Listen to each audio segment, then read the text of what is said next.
Regardez, on a fait comme un petit jeu vidéo. Regardez comment c'est beau, hein. Ouais, il adore ça, son VLC, lui. Il envoie les images. Là, j'ai l'air moins professionnel, c'est écrit, voulez-vous redémarrer? Ah, ok, ouais, c'est parti, c'est bon. Hey, est-ce que Chronotros... Qu'est-ce qui est tombé à terre? Putain, je suis en train de casser la table, moi. Bon, Bon, il y a un Ouais, morceau de prêt à bois qui aller. est éclaté. Pas ma faute. Chrono Cross. Bon, Chronotros, oui, c'est moi qui l'ai mis. Tu sais pourquoi je l'ai mis?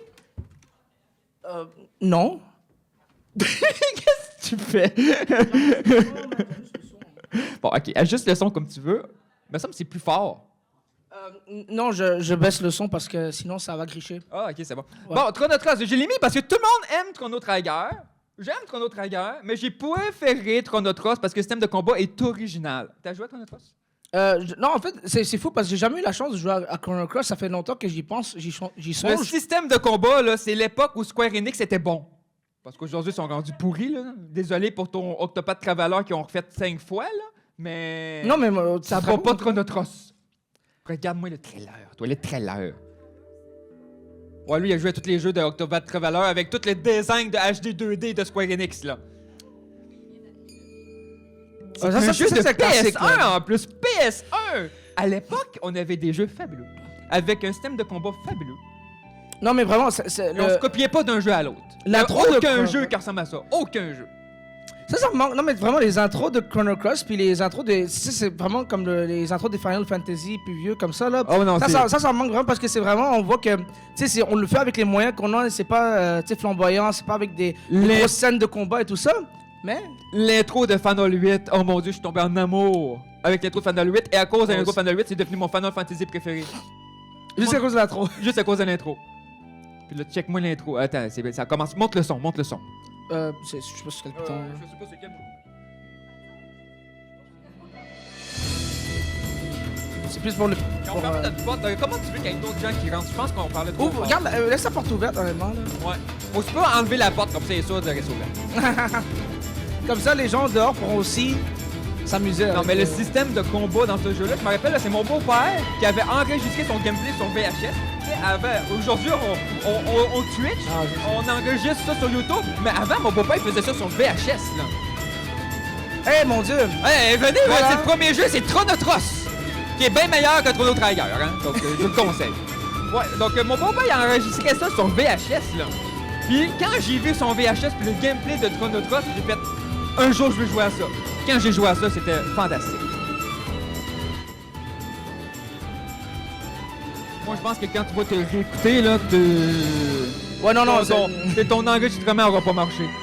non, parce que tu vois le petit truc qui fait, qui monte là, tant que ça, c'est pas constamment maxed out, ça va pas gricher. C'est ça que j'essaie de faire. Parce que c'est facile de monter le son, de faire que c'est plus fort.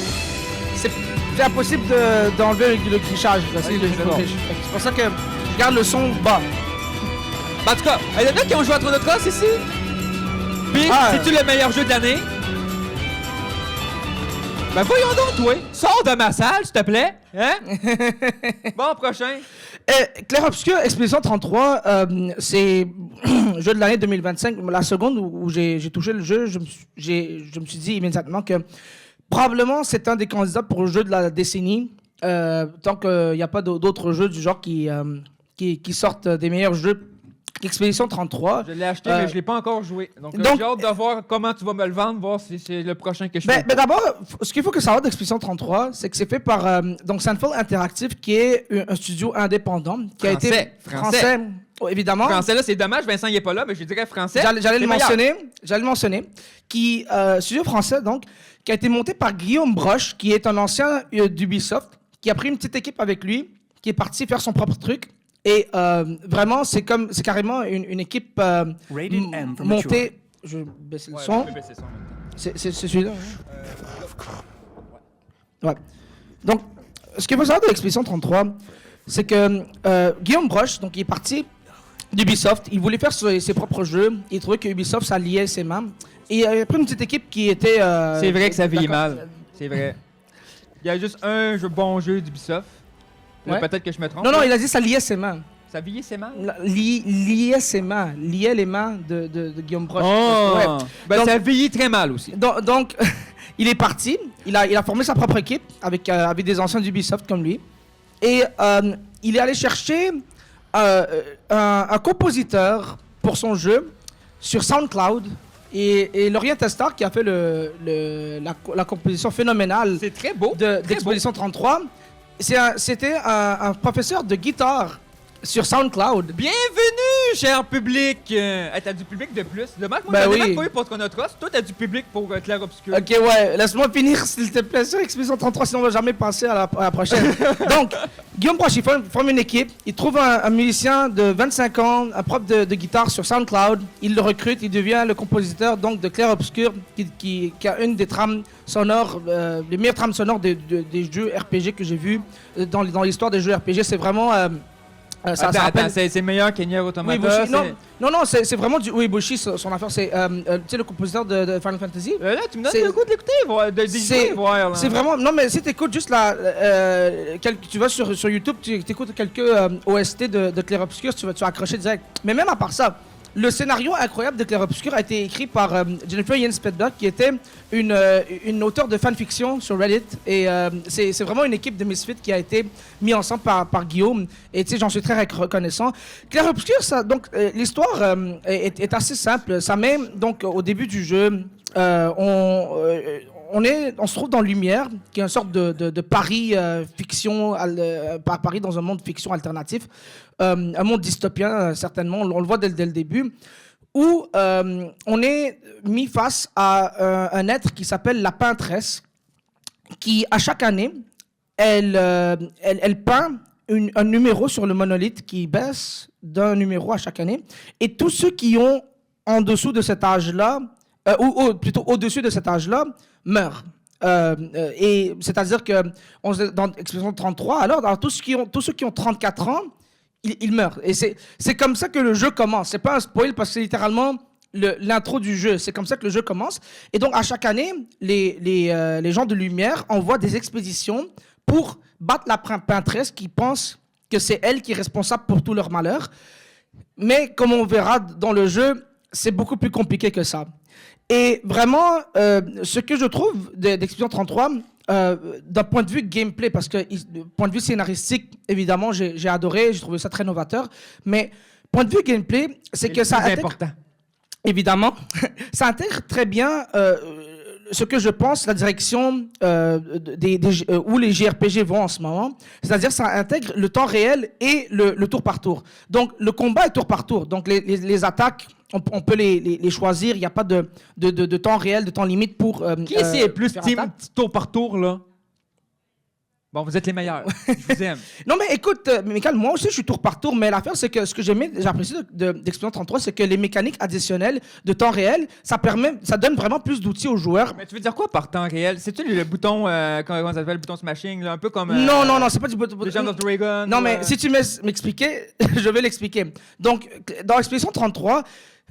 les attaques spéciaux, comme il y a les attaques normales, puis le côté pour les attaques spéciaux, donc les skills, ce qu'on appelle, il y a ce qu'on appelle des quick time events. Donc, il faut peser des boutons au bon moment. Ça, c'est bon, ça. Ça, c'est bon. Pour exécuter, ils en font pas assez des jeux de main. Pour exécuter les attaques au niveau maximum. Et par la suite, ça veut dire faire le plus de dommages possible.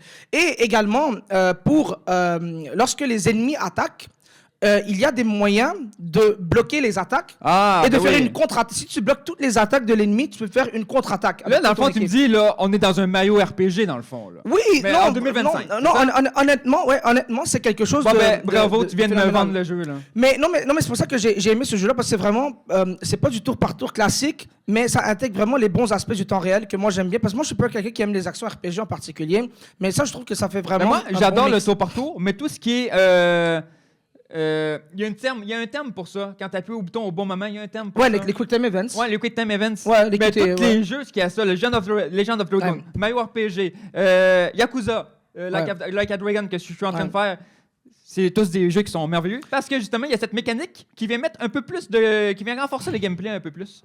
Et un dernier mot, l'éditeur de Expédition 33, Kepler Interactive, y en a qui ont peut-être entendu parler de Kepler, ceux qui sont dans l'industrie le savent, mais c'est un peu comme un éditeur du genre comme Devolver Digital qui finance des projets de jeux indépendants qui considèrent qu'ils ont du potentiel de faire du profit à long terme. Et clairement, si on part avec une équipe qui est formée d'anciens de Ubisoft, qui sont très expérimentés, qui ont travaillé sur des jeux comme Assassin's Creed, etc., alors là, certainement, on sait que ce jeu-là pourrait réussir très bien, mais je crois que c'est au-delà de leurs attentes qu'Expedition 33 allait rafler 9 prix aux Game Awards et que ça allait devenir vraiment un des jeux les plus appréciés de l'année. Et évidemment, ça repartit tout le débat de qu'est-ce que c'est qu'un véritable jeu indépendant, qu'est-ce qu'il ne l'est pas. Mais moi, je considère que Sunfall Interactive, c'est leur premier jeu avec cette équipe-là. Et donc, salut à toi, mon cher! Des développeurs indépendants de plein gré. On applaudit le gars qui vient d'arriver. Yay! T'aimes-tu Chronotros? Aimes-tu Chronotros? Chronocross. Chronotros. Ah ben, tabarnouche, j'ai un autre qui doit partir, là. Ben, faut y jouer.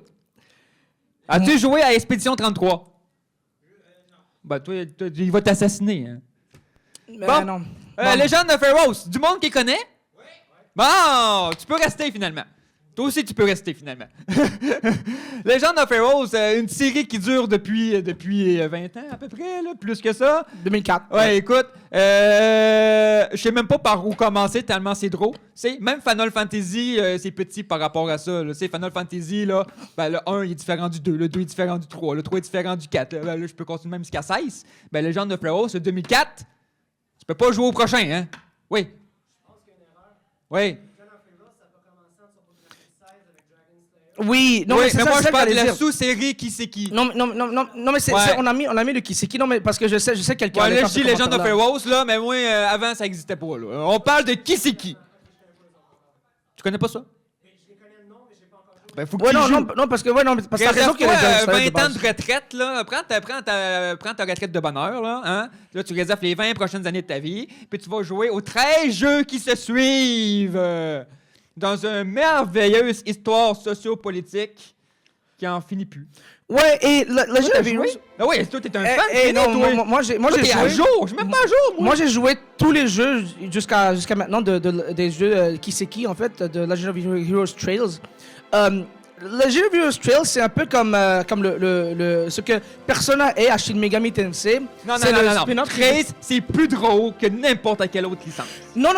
Mais la comparaison vient du fait que c'était supposé être comme une sous-série qui est devenue comme plus connue que la série principale. Les gens connaissent Trails en tant que Trails. Ils savent pas que ça fait... La plupart ne savent même pas que ça fait partie les anciens de Legend of Heroes. Voilà. Même moi, je trouve que ça n'a même plus rapport. Là, Ouais, bon. c'est rendu rapport. Mais Legend of Heroes, certainement, c'est difficile de savoir par où commencer parce que on rencontre tellement de personnes différentes, tellement d'histoires et de scénarios différents à travers des settings différents, à travers le monde de Zemuria, que c'est vraiment compliqué de résumer un scénario de même. Mais dans le premier jeu, puisque Toshiro Kondo, donc le PDG de Falcom, a promis de refaire les premiers 3 jeux au moins, et il a aussi dit qu'il va faire les Crossbell, mais les premiers 3 jeux de la série Kiseki, alors là, on a eu commencé à voir les remakes l'an dernier, mais cette année, on va voir le deuxième, donc le deuxième chapitre de Sky va être refait. Et ça donnera à une nouvelle génération la chance de découvrir le monde de Kiseki. Mais vraiment, s'il y a une manière que je peux résumer le monde l'histoire de Legend of Heroes Trails, c'est vraiment un groupe de personnes complètement disparates qui rencontrent leur destin, en fait. C'est pour ça que ça s'appelle Kiseki. Mais ils ont tous des chemins différents, ils ont tous des histoires différentes. Mais ils sont tous entreliés ensemble. Entreliés ensemble. Et c'est un peu ça la culmination de ça qu'on a vu dans le dernier jeu. Je crois que c'est le 14e de la série. Donc vous en avez du stock à jouer.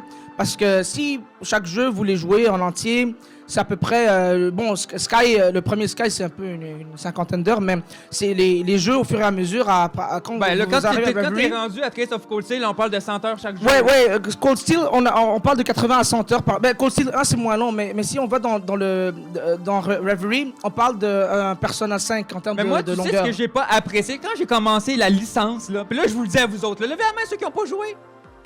Là, je vous le dis à vous autres, là. Là, vous êtes chanceux, vous autres, là. Trace in the Sky et le remake qui sont tous en train de sortir. Commencez par ça. Moi, j'ai fait la gaffe de commencer par Trace of Cold Steel. Pas si pire, tu fais le 1, pas pire. C'est juste les personnages de Erobonia. Ouais, c'est comme ça que ça fonctionne. Souvent, le premier jeu introduit les personnages, puis à partir des jeux subséquents, on ramène les personnages des jeux précédents. Mais c'est ça qui est de la merde! Donc, quand je suis arrivé à Trace of Cold Steel 4, j'ai rien compris. Ouais, mais c'est ça. Il y a genre 50 personnages jouables, t'en connais 12 sur les 50. Là, tu dis, c'est qui les 36 autres? Faut que t'ailles jouer aux 5 premiers Ouais. jeux. Il y en a beaucoup qui vont commencer par Cold Steel parce que c'est certainement Cold Steel qui a Commencez mis... pas par Cold Steel, commencez pas par Cold Steel. Mais c'est certain que Cold Steel, c'est la série qui a mis le jeu sur la map. Et certainement... J'ai Sean- découvert ça par le Nintendo Direct en 2020, je pense. Ouais, me semble que c'est ça. annoncé. Mais Sean Chiplock a fait un très beau travail en tant que la voix de Rin. D'ailleurs, je crois que Kiseki, c'est vraiment une des séries où le doublage anglophone est excellent, notamment pour Cold Steel et également pour les jeux qui sont sortis les plus récemment. La série Daybreak qui se passe donc à Calvert. Mais je recommande énormément la série à tous d'essayer. C'est vraiment une série magnifique. Le scénario est incroyable. Les personnages sont très bien écrits. C'est vraiment Ben, intéressant. tout est incroyable. D'ailleurs, justement, j'étais en train de regarder justement ma collection. Je pense que je te l'avais montré, hein, ma collection. J'ai une collection d'artbooks là, qui est assez gigantesque. On parle de 1, 2, 3, 4, 5, 6, 7, 8, 9, 10, 11, 12, 13, 14, 15, 16. 16 artbooks. Pas pire, hein? C'est un peu plus qu'un artbook par jeu. Oui. On dit que les jeux de Falcom, c'est des albums qui viennent avec des jeux gratuits. C'est pas faux. Honnêtement, c'est pas faux. Les jeux de Falcom, c'est vraiment des jeux qui sont, moi je dirais, comme tu sais, esthétiquement vraiment magnifiques. Ouais. Et honnêtement, même si moi j'étais un peu légèrement déçu par les musiques à partir de Daybreak, les musiques de Trails sont magnifiques. Silverwind. Ouais, c'est pas mes préférés, honnêtement. J'adore la licence, mais c'est pas mes musiques préférées. Non, mais quand même, Sonoda et le JDK Falcom Sound Team ont fait un beau c'est travail. que la musique, elle vient de leur propre studio. Ouais. Donc, ils sont Et- assez originaux là-dessus. C'est Et je voudrais ajouter deux choses. D'abord, Toshiro Kondo a annoncé dans une entrevue récemment que la série Kiseki en particulier, pas Legend of Heroes, mais Kiseki, Ouais. touche à sa fin. Ouais, mais, touche à sa fin, mais oui. mais on parle encore peut-être 3 à 4 jeux dans les 5 à 10 prochaines Il années. pense finir son histoire d'ici 2032. Si je me Oui, trompe pas. 2032. Et Donc, il y en a j'ai- encore pour 6 ans à faire des jeux qui se suivent. Ils sont Mais, rendus ouais. à 13, 14 jeux, je sais pas Ouais. si j'ai compté le dernier. Ouais, exactement. Et j'imagine que pour la finalité de cette série-là, tu sais, parce qu'il voulait s'assurer que les fans ne soient pas déçus par la fin. Donc, il voulait vraiment, tu sais, mettre le paquet pour finir le jeu comme il faut et donner une chance pour le jeu de s'essouffler peu à peu.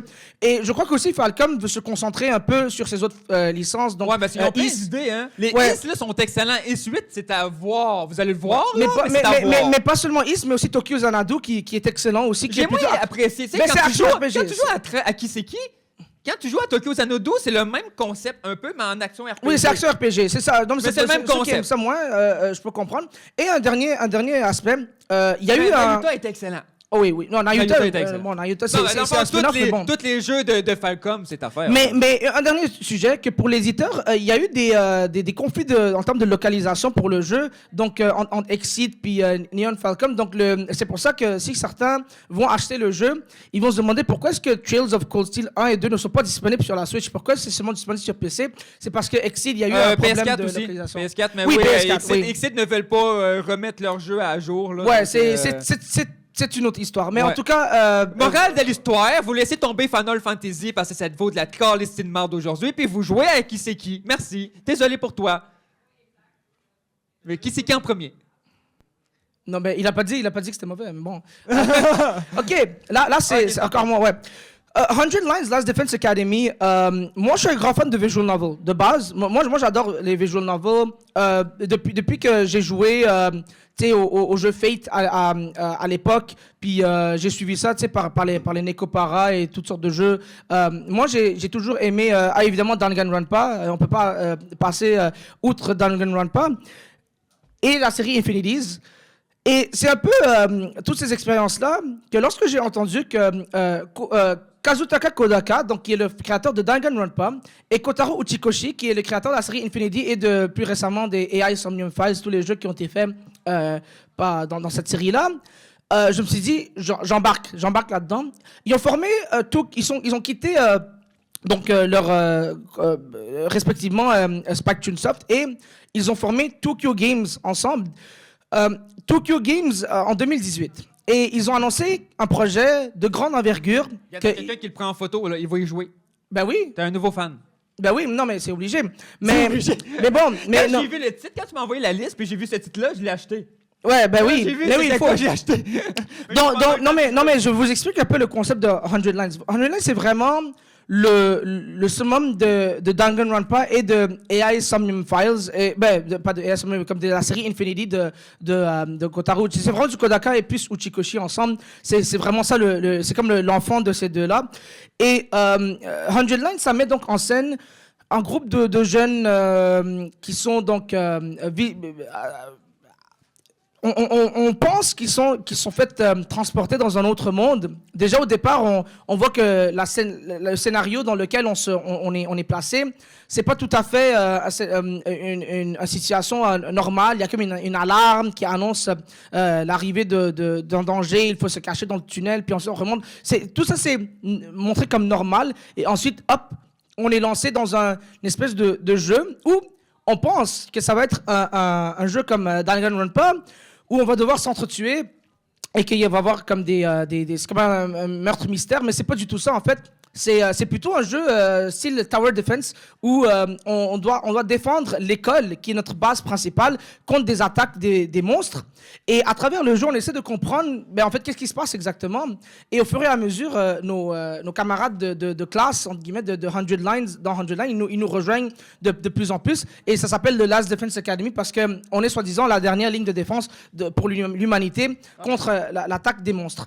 Et ce que moi j'ai apprécié le plus de 100 Lines, évidemment, premièrement, 100 Lines, c'est pas pour rien que ça s'appelle 100 Lines.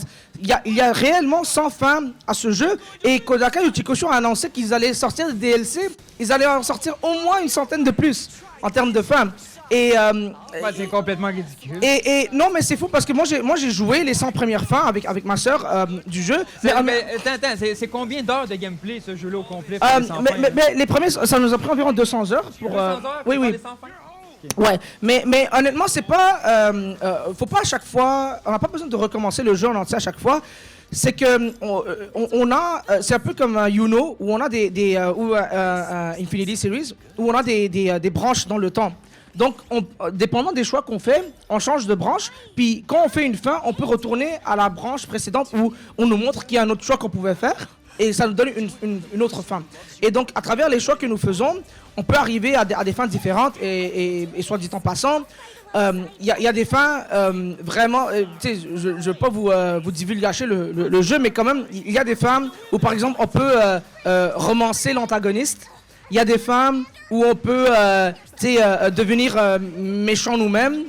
Il y a des fins où on se fait que toute l'équipe meurt, on se fait infecter. C'est vraiment tellement diversifié les fins. Ça se voit que c'est vraiment fait par des gens qui aiment ce médium-là, qui ont déjà écrit des histoires incroyables de visual novel. Parce que on n'a jamais l'impression qu'on est déçu. Il y a des fins qui sont meilleures que d'autres. Mais il n'y a pas de fin vraiment où on considère que c'était comme de l'écriture paresseuse. C'est vraiment des bonnes fins et des fins intéressantes à chaque fois. Et ça nous donne envie de rejouer le jeu à chaque fois pour essayer de trouver une autre fin. Évidemment, il y a des fins qui sont plus comédiques, il y a des fins qui sont plus légères, et il y a des fins qui sont plus sérieuses et vraiment tragiques. Ça dépend vraiment. Et j'aime beaucoup le protagoniste Takumi Sumino. Et évidemment, le mascotte que d'habitude qu'on trouve chiant. Et au début du jeu, Siri, donc le petit bonhomme blanc là, on pense que ça va être parce qu'il se présente en tant que notre sergent, tu sais, c'est lui qui va nous diriger. Mais on pense que ça va être un autre Monokuma comme dans Danganronpa, mais pas du tout. Siri, c'est tout autre chose. Et honnêtement, j'ai trouvé que c'est un personnage quand même intéressant et même attachant à certains égards. Et comme j'ai mentionné, Takumi Sumino, un protagoniste qui est vraiment à notre image parce que, tu sais, c'est comme... ça me rappelle un peu comme dans comme Deliverance, quand les gens ont dit que, ah oui, il y a des options pour avoir des relations avec les autres personnages masculins, que ça veut dire que le jeu est gay. Mais non, c'est comme Hideo Kojima avait dit une fois, il y a juste un seul joueur gay, c'est toi. Tout dépend de tes choix que tu fais. Si tu veux être le méchant, tu peux jouer comme le méchant. Si tu veux être gentil, tu peux jouer comme un gentil. Et si tu veux tuer tout le monde, trouver la vérité, rester dans l'obscurité, c'est tes choix à toi. Bon, ben, merci pour ce beau discours, mon cher. Je t'applaudis. Et la musique est magnifique. La musique est magnifique, évidemment. Bon. En passant, désolé pour ceux que j'ai frustrés tout à l'heure hein, pour Square Enix. Là. J'adore Square Enix, j'aime beaucoup de leur jeu. Là. Désolé tantôt si je t'ai offusqué. Là. J'ai acheté le 7 remake, mais j'ai pas acheté après le 12. Tu me pardonnes? En passant juste un dernier mot, Masafumi Takada, qui est compositeur pour le jeu, c'est lui qui a fait les musiques de Danganronpa. Donc si vous aimez les musiques de Danganronpa, vous allez aimer la musique de ce jeu. Chenekos! Oh boy! Par où commencer? Quand j'ai joué à ce jeu-là, c'était l'année passée. Puis quand j'ai joué l'année passée, c'était mon jeu préféré de toute mon année. J'ai dû faire 10, 15 JRPG. Puis dans tous ceux que j'ai fait, Chenekos a été le top numéro 1. Ce jeu-là, il est sorti environ en même temps que Sea of Stars, ça se peut-tu? Sea of Stars, vous connaissez Sea of Stars, c'est le jeu québécois, là? Hein? Ben oui. Sauf que moi, j'ai pas joué à Sea of Stars. C'est sorti en même temps, mais Chenekos, moi, parce que je l'avais kickstarté. Donc, quand il est sorti, ben, j'ai quand même voulu jouer au jeu que j'avais kickstarté. Puis, ça a été 100 fois meilleur de ce que j'avais pensé kickstarter. J'ai tombé dans les pommes, là. J'en revenais pas à quel point qu'un gars tout seul, qui a passé 7 ans de sa vie à créer ce jeu-là, a créé le jeu de mon année au complet de toute l'année 2025. Tout est excellent. Tout. Les personnages, le world building. Il y a même un petit clin d'œil à Suikoden en plus dedans. Il y a deux gameplays différents au sein du jeu. Là. 2 gameplays. Moi, j'en revenais pas. Il y a le gameplay du mecha puis il y a le gameplay terrestre.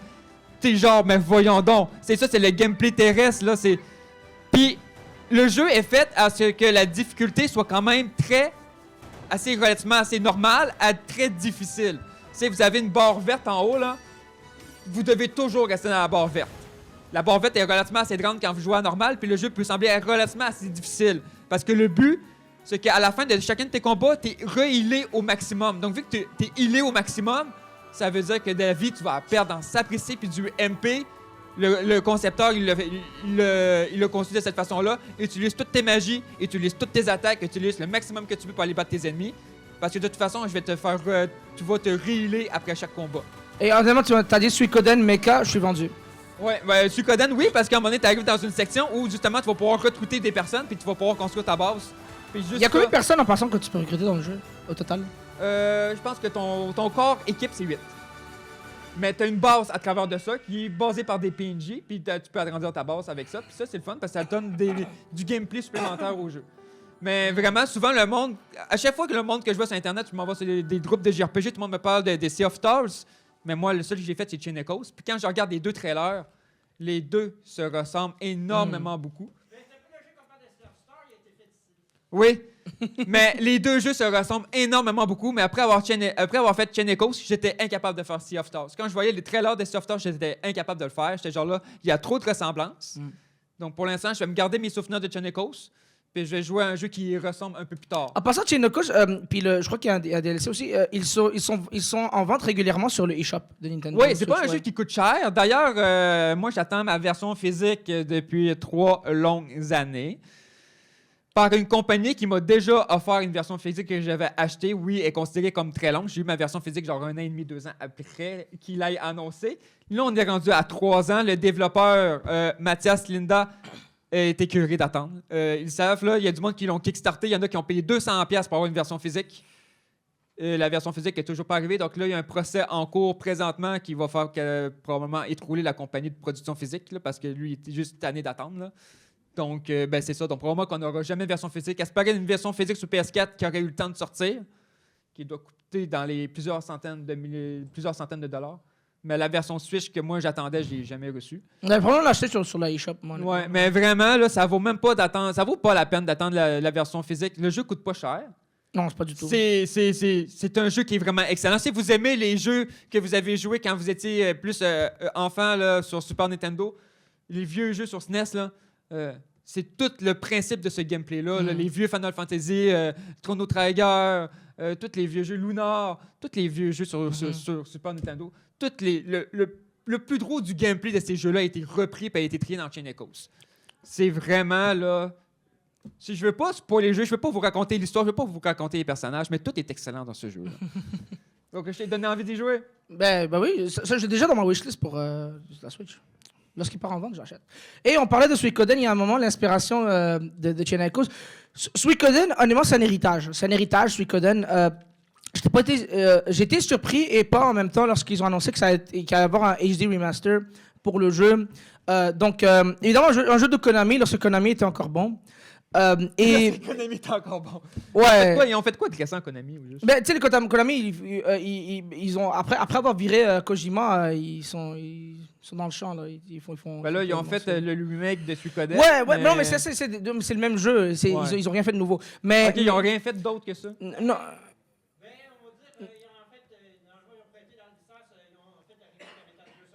Ouais. Ouais, Silent F, c'est mitigé. Metal Gear Solid 3, c'est le remake de Metal Gear Solid. On va dire que le début de Konami, c'était leur gloire. Bon. C'était leur gloire. Bon, mais pour en revenir à Suikoden, c'est vraiment un masterpiece du RPG. Du JRPG et c'est un classique. C'est un classique. C'est un classique et les deux là sont excellents. Ouais. Et moi juste deux choses de un l'histoire de Suikoden 1 et 2 se suivent un peu. Il y a des je crois que l'histoire de Suikoden 2 se passe 3 ans après l'histoire de Suikoden 1, à la fin de Suikoden 1 et vraiment ce que moi j'aime le plus de Suikoden, c'est le fait que même si tu peux recruter ostensiblement 108 personnages, mais même plus, si tu connais les personnages secrets que tu peux recruter, chaque personnage vraiment ont des capacités que tu peux utiliser. Évidemment, il y a des équipes que tu peux former qui sont mieux que d'autres, etc. Et tu peux avoir en tout temps 6 personnages dans ton équipe. Tu as une ligne de front de 3 personnages, une ligne de back 3 personnages. Et c'est vraiment en synergisant les attaques des personnages qu'on parvient à exécuter les attaques dans Suikoden et à faire beaucoup de dégâts. Et honnêtement... Suikoden 2 a notamment, c'est une des raisons pourquoi j'aime beaucoup ce jeu-là, a un des meilleurs antagonistes de Luca Blight de tous les jeux vidéo. Vous savez, dans beaucoup de jeux vidéo, incluant dans Suikoden, les antagonistes et les méchants, c'est souvent des espèces de monstruosités, des personnages ultra, avec des ultra pouvoirs puissants, immortels, tout le kit. Luca Blight, c'est juste un gars qui est en crise puis qui refuse de mourir. Genre littéralement, le gars il est tout le temps, c'est un psychopathe là, il brûle des villages, il massacre des civils.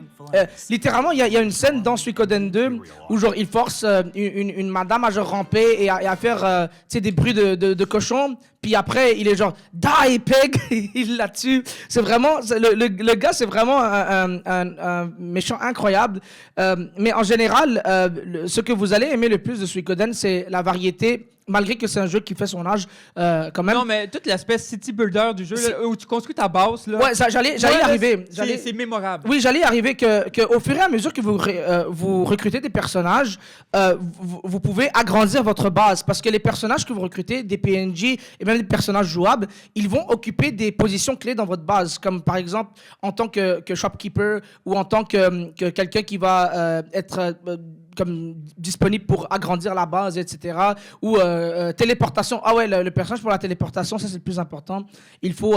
lui, je crois que tu le recrutes par défaut, mais c'est vraiment le plus important à recruter. Dans le fond, chaque personnage que tu recrutes peut permettre des améliorations dans ta propre base. Surtout. Exactement. C'est important d'aller les recruter, les 100 personnages. Et d'ailleurs, un petit mot de la fin. Récemment, il y a eu récemment, Eiyuden Chronicles 100 Heroes, qui est une lettre d'amour à Suikoden, c'est un hommage à Suikoden. Ben, c'est parce que c'est surtout que ce jeu-là a été fait, puis Suikoden Remaster, il a jamais été vu. Ben, c'était même pas annoncé, puis tout le monde attendait un Suikoden. Ouais. Puis ça fait 20 ans qu'on attend un Suikoden, puis ça n'a jamais été annoncé. Donc, le gars, à un moment donné, il y a juste un gars qui a fait je vais retirer la licence, je vais l'appeler d'un autre nom, c'est pas grave, mais je vais retirer la licence. Ouais. Ça va être une lettre d'amour pour Suikoden, puis oui. Ouais, et puis c'est un beau jeu. Lui? Je suis en train d'y jouer en ce moment. Ah, ok, c'est bon. Mais on peut passer au prochain. Oh boy, Sky Ocean. Okay. Sky Ocean. C'est le jeu que j'ai fait en janvier. Puis vraiment, quand j'ai joué, j'ai fait ça va être mon jeu préféré de toute l'année 2026. Mais il y a un grand défaut. Je t'en avais parlé, je pense. Hein? Tout l'aspect RPG du jeu est buggé. Mais buggé vraiment beaucoup. J'ai contacté le développeur m'a répondu plein de fois. J'ai écrit une belle lettre pour dire à quel point le jeu est fabuleux. Puis vraiment, ils ont une mine d'or dans les mains. Ceux qui ont joué à Skies of Arcadia, là, c'est vraiment... Tout à jouer à tous les jeux que j'aime. Vraiment, Skies of Arcadia, c'est déjà un très bon jeu. Puis justement, les développeurs, ils voulaient se baser sur Skies of Arcadia pour faire Sky Ocean. Mais quand ils l'ont sorti en 2004, en 2024, le jeu était vraiment bien noté. Le monde a apprécié. Les journalistes qui ont testé le jeu, ils l'ont pas testé longtemps. Ils ont juste fait oui, ça a du trop potentiel. Le jeu est quand même très bien noté. Mais quelqu'un qui y joue et qui prend la peine de jouer comme moi, là, je l'ai passé au complet. Mais on se rend compte que, attends un peu, là, tout l'aspect un peu mécanique et statistique du JRPG est buggé, là, est cassé. Là. À un moment donné, tu as ton vaisseau que tu peux agrandir. Tu recrutes des personnages. Là, on est un petit peu justement dans Suikoden où tu fais du boss building. Ben, Sky Ocean, il y a ça. Tu as ton vaisseau, tu recrutes des personnages, les personnages s'en viennent dans ton vaisseau. Après ça, ces personnages-là permettent d'upgrader ton vaisseau, upgrader tes armes, upgrader tes défenses. Tu peux nourrir tes coéquipiers pour qu'ils puissent devenir plus forts après ça au combat. Puis tout ça. Ils permettent de faire plein de choses, des upgrades et tout. Puis là, tu te rends compte que, OK, tu upgrades tes affaires, il n'y a rien qui fonctionne. Malheureusement. Mais ça ne m'a pas empêché d'aimer ce jeu-là. Là. Hey, à chaque fois que j'y jouais, les personnages sont méga... Oui, c'est ça, on peut mettre un trailer. Les personnages là, sont adorables. Je me rappelle, là, au départ, là, j'étais genre là, quand j'ai pris ce jeu indie là, dans ma main, j'étais genre là, bon, c'est un jeu indie, je vais sûrement le finir en 10 heures, là, puis je vais jouer 1 heure, je vais jouer un autre jeu en même temps. J'étais pas capable de jouer un autre jeu en même temps. C'était trop... Ça me rappelait Lunar. Ouais, ceux qui ont joué à Lunar, là, au Grandia 3. Grandia 3 encore plus. Moi, le Grandia 3, j'espère un jour ils vont faire un remaster de Grandia 3. Là. C'est le jeu qui me manque le plus. Puis quand j'ai joué à ce jeu-là, j'ai fait « Oh mon Dieu, on dirait une copie de Grandia 3 en même temps. » J'ai fait « Les personnages sont tellement fabuleux. Ça se passe dans le ciel. Tu connais-tu d'autres JRPG qui se passent dans le ciel de même, toi? Les combats se passent dans le ciel. Tu sais, c'est... Oh, je sais pas comment expliquer ça, mais... Mais si vous voulez acheter sur les temps passés Sky Oceans, il est régulièrement en vente sur Video Game Plus pour un très bas prix. Il part en rabais régulièrement. Mais même la version physique, là... Mais c'est la version physique sur Video Game Plus, ouais. OK. Ouais. 35-40$, je pense, le droit... sur Video Game Plus, parfois, il est à 25$. Ouais, mais moi, je l'ai acheté neuf, là. Je pense qu'il m'a coûté 35-40$. Ouais. Bon, donc, on va passer plus vite parce qu'on n'a pas beaucoup de temps, mais vraiment, l'histoire et les personnages de ce jeu-là sont mémorables. Je vais m'en rappeler toute mon année, puis à date, là, ça devient dans mes jeux préférés de toute la précédente année. Là. Je pouvais pas partir travailler sans penser aux personnages. Quand j'arrivais chez nous, j'étais incapable de prendre un autre jeu. Je devais continuer ce jeu-là pour voir la suite de l'histoire. C'était juste fantastique. Valkyria Chronicles 4, donc ceux qui ont joué Valkyria Chronicles 1, pourquoi j'ai mis le 4? Parce que le 4, c'est vraiment une version améliorée du 1, selon moi. L'histoire est bien plus, disons, en termes de une histoire de guerre. Valkyria Chronicles 4 est beaucoup plus tragique et beaucoup plus réaliste en termes de ce qu'on fait face pendant une guerre, parce que là, littéralement, on est en pleine invasion à l'intérieur du territoire de l'Empire dans le jeu. Et j'aime beaucoup les nouvelles classes qu'ils ont sorties, comme la grenadière et tout, dans le 4 comparé au 1. Et pourquoi est-ce que je parle du 1 et du 4? Parce que le 2 et le 3 n'ont jamais été localisés. Donc on a juste le 1 et le 4 qui ont eu la localisation. Ouais, moi, j'ai acheté le 4, je l'ai à peine essayé, puis j'ai fait « Mon Dieu, c'est donc bien intéressant. » Ouais, non, c'est tellement bon. C'est tellement bon. Et honnêtement, donc, ce qui est vraiment le plus intéressant, à part l'histoire que je vous invite à expérimenter pour vous-même, c'est une histoire de guerre avec des jeunes soldats classiques Moi, avec toutes c'est le sortes de... gameplay que j'ai trouvé Mais le original. gameplay, voilà, c'est ça. Donc vous êtes trippé sur les personnages et l'histoire, mais le gameplay, c'est ça qui est le plus intéressant. Que c'est du combat en temps réel, c'est comme une combinaison, encore une fois, du tour par tour et du temps réel. C'est le genre que j'aime bien. Lorsque vous vous déplacez vers l'ennemi, si l'ennemi vous a dans son champ de vision, il va vous attaquer en temps réel. Mais dès que vous mettez en position de viser, là, vous avez le temps de viser puis d'attaquer. Vous n'allez pas vous faire attaquer pendant ce temps-là. En fait, Donc, c'est genre du tour par tour, mais sur un board game réel. exactement, C'est exactement. vraiment ouais. malade, là. Ouais. C'est comme un donjon et dragon, Ouais. là. Puis en passant, il y a des niveaux où vous pouvez utiliser des chars d'assaut. Ça, c'est vraiment le fun. T'as fini? Ouais, vas-y. Bon, ben, on va passer sur mon jeu préféré of all time. Là. Quelqu'un ici qui a joué à Ace 8. C'est la meilleure licence de tous les temps. Mais mon jeu préféré de tous les temps, c'est pas mal le dernier qu'on va parler, là, mais, avec le temps qui avance. Mais Ace 8, il n'y a personne qui a joué à Ace 8? C'est celui sur l'île? Oui. Oui, il était écœurant. Il était écœurant. Moi, C'est le 9 qui était comme vraiment moins bon. Le Ben, 8, j'ai c'est mon joué- préféré aussi. j'ai joué à 8, 9 et 10. Puis, mon préféré, c'est le 8. Vraiment, là, c'est rare des jeux qui me font pleurer. Mais quand j'ai fini ce jeu-là, j'avais les larmes aux yeux. Puis je pouvais pas m'imaginer, penser au fait que le jeu était fini.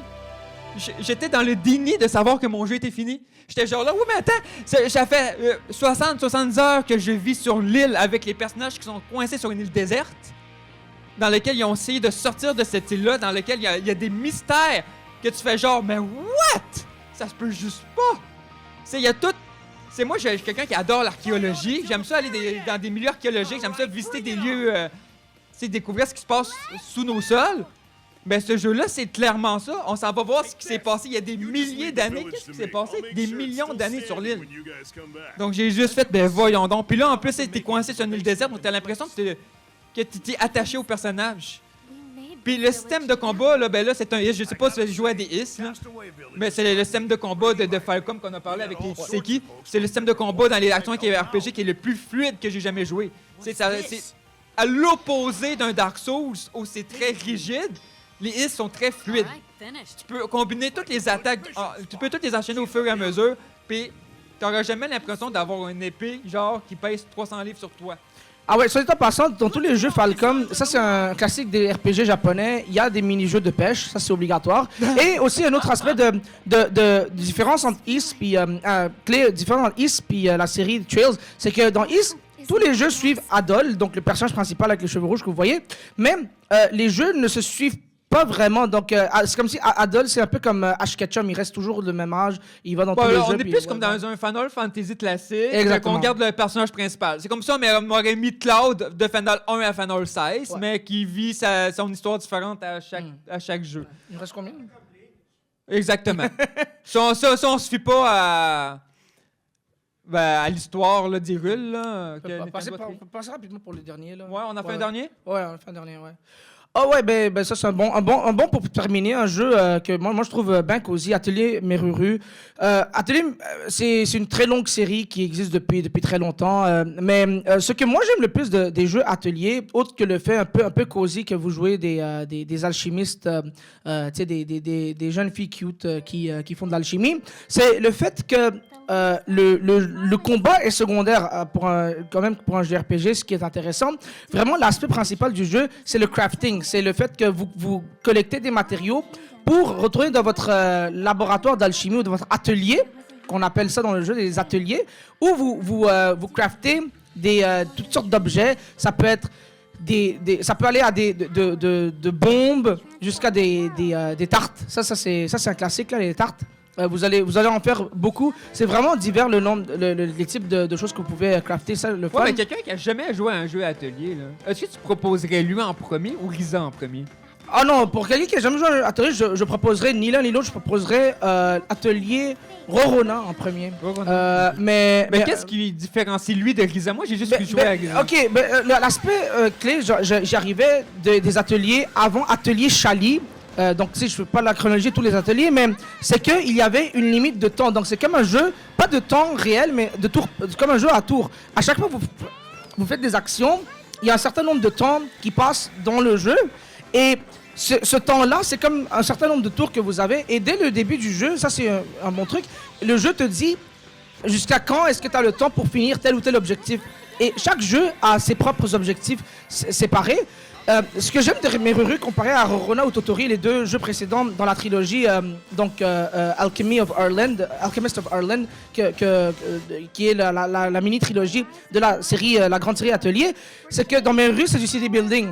L'objectif, c'est de développer le royaume de Arles que vous voyez ici. Ça a l'air intéressant, oui. Ouais, donc c'est ça que j'aime le plus. Mais honnêtement, moi, si vous êtes quelqu'un qui aimait les JRPG, mais vous voulez vraiment vous mettre au défi d'avoir une limite du temps, du fait que vous devez aussi être bon au crafting et de combiner des bons attributs pour avoir des attributs ultra puissants, je vous recommande vraiment de jouer au jeu Atelier et c'est honnêtement vous allez vraiment aimer ce jeu là. Moi je crois si c'est le genre de jeu city building plus combat plus alchimie crafting que vous aimez, c'est pour vous.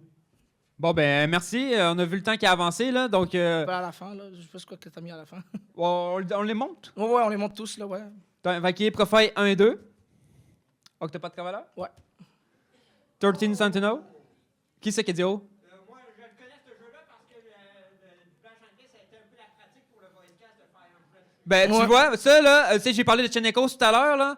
Lui, là, il est pas mal dans mon top de l'année passée aussi, là. Avec Chenekos, je savais pas lequel différencier, là. J'ai mis Chenekos en premier parce que c'est drôle que ça soit fait par une seule personne. Mais 13 Sentinel, là, vraiment, ça a été dans mon top aussi. Ouais, c'est bon. Tales of Sympathy. Ouais, le jeu Tales recommande. Battle Chasers. Puis on a fini. Ouais, merci beaucoup.